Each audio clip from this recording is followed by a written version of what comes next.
In the newscast, Congressman Bradley Byrne is fed up with the Federal Highway Administration. The state of Alabama is still waiting for the go-ahead to build the proposed I-10 Mobile River Bridge. Fox News reporter Candace Murphy joining us live from the Causeway. Now, Candace, the Alabama Department of Transportation is waiting for what's called an environmental impact statement. Once that report comes down, what's next?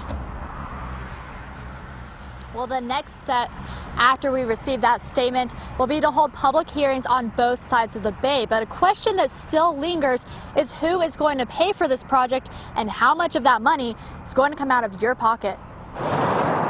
The proposal for a new bridge over the Mobile River has been talked about for more than a decade, and we're still waiting on answers as to when construction will begin. It's a problem that needs to be fixed. This is what the citizens of Mobile and Baldwin counties are dealing with during rush hour trying to get through the Wallace Tunnel. It's just stop and go traffic.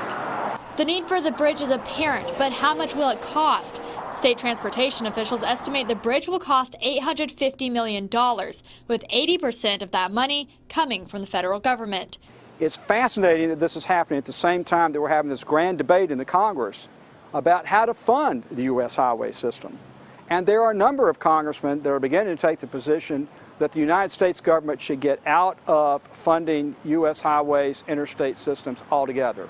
Byrne supports the federal funding of government-built roads, but says it's taking too long for the Federal Highway Administration to give the green light on the proposed Interstate 10 Mobile River Bridge. And if we can't solve these problems, then why are we putting taxpayer money in it to begin with? Because it's not working.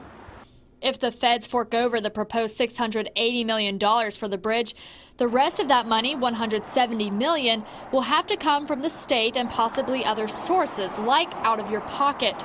Byrne says an idea he's not in favor of is creating a toll. You can't just toll that bridge.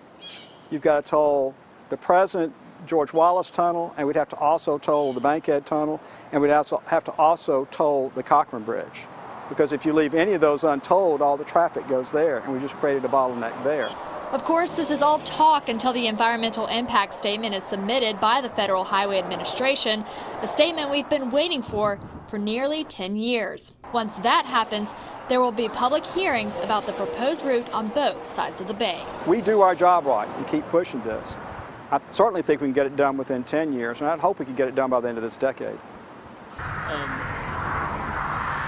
Now, Congressman Byrne says he has reached out to the Secretary with the U.S. Department of Transportation, and he is being very aggressive in his approach, trying to get some answers about when we will have that environmental impact statement. The department released a statement today that says we will have that, quote, very soon.